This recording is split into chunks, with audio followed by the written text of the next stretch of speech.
Hello, hello, hello, and welcome to episode 198 of Prog Review. And if you haven't read the description, I'm talking about GTR, or GTR. Now, there's an old saying that the only mistake is to not learn from your mistakes, you know, to do the same experiment over and over and expect a different result. Not learning from history. GTR or GTR is one of those instances where I should have known better. I should have known better. The mistake that was Asia. I still haven't tackled that one yet. The scarring, the mental scars I bear from the Asia incident should have prepared me for GTR. How so? Well, it promises so much. The guitar maestro Steve Howe from Yes, another maestro Steve Hackett from Genesis, brought together to form a mighty brew. And so, you buy the album expecting Yes and Genesis combined, an amazing amalgam of guitar histrionics and textures and prog and well, first you've got to remember it's 1986 and it's neither Yes nor Genesis. Instead we have a lead singer called Max Bacon. The joke there is he only did it to bring home the bacon. Phil Spalding, he's again respected bass player, and Jonathan Mover on the drums. These aren't people, but the interesting is Jeff Downes is named as one of the producers, and Jeff Downes is from Yes as well. Oh God, it really is a product of its time. It's they say, everyone says it's file under progressive rock, but it's really should be filed under AOR, or MOR, adult orientated rock, or middle of the road, or whatever you want to call it. A lot of the majority of the songs, out of the 10 songs, 8 of them are kind of ballady rock, things with Bacon singing his little heart out. Lots of reverb. Oh, those were the 80s. Let's put reverb on it. So all the drums sound big and spacey, and the guitars sound all mushy, and the vocals, and that's what you've got. You've got 8 tracks of middle of the road sub-Asia pop rock crap.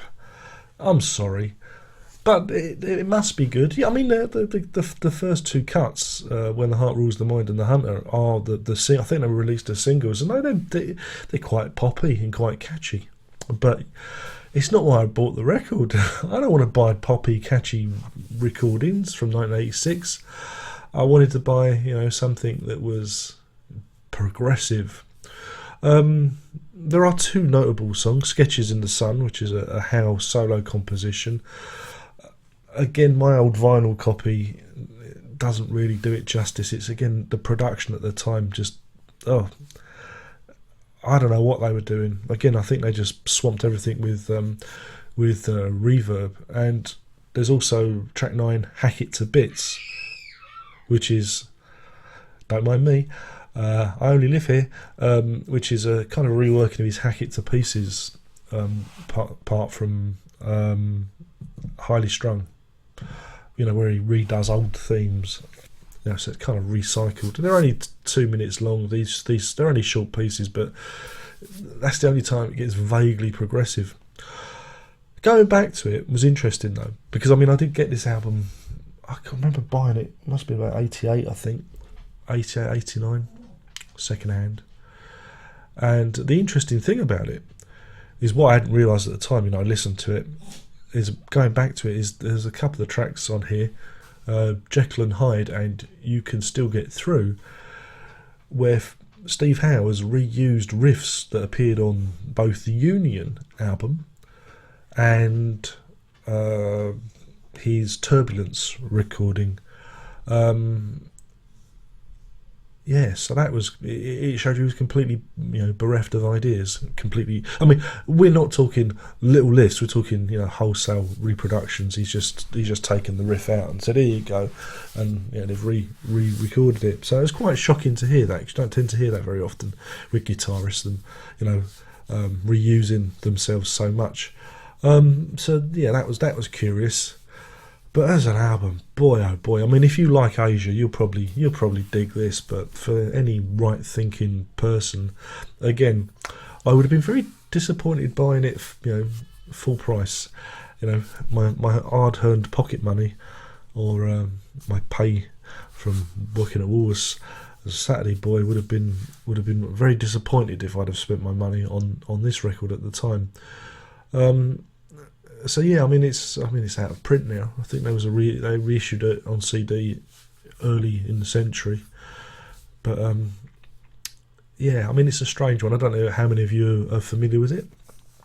By all means, familiarise with it, and that's it. I've now covered all the albums that are in the intro, bar one.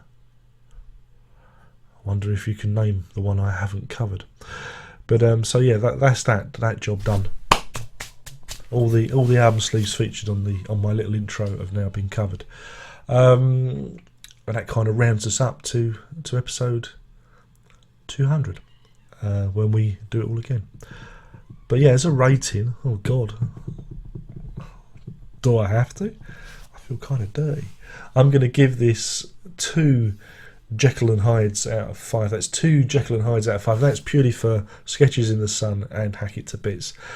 The rest of the album, it's pop. It's whistle. You can whistle it. It's okay. But my oh my, if you want an example of 1980s production, it sounds so dated. It's a great shame. Some records, date better than others, but this just sounds so of its time. It's unbelievable. And yeah, guitar, GTR, guitar. When 2 prog titans come together and produce a straggly, malnourished little bastard. And I still haven't done Asia yet. Asia. And that's that. My name's been Darren Locke. I've been burbling on about GTR or GTR or guitar, and you've been an audience. I think you've been an audience. Are you an audience? Thumbs up if you're an audience. Thumbs down if you're not an audience. And that's that. Only one more thing to say, apart from the usual social media stuff. By all means, follow me. Oh, I think that's the postman. I better go. Prog on.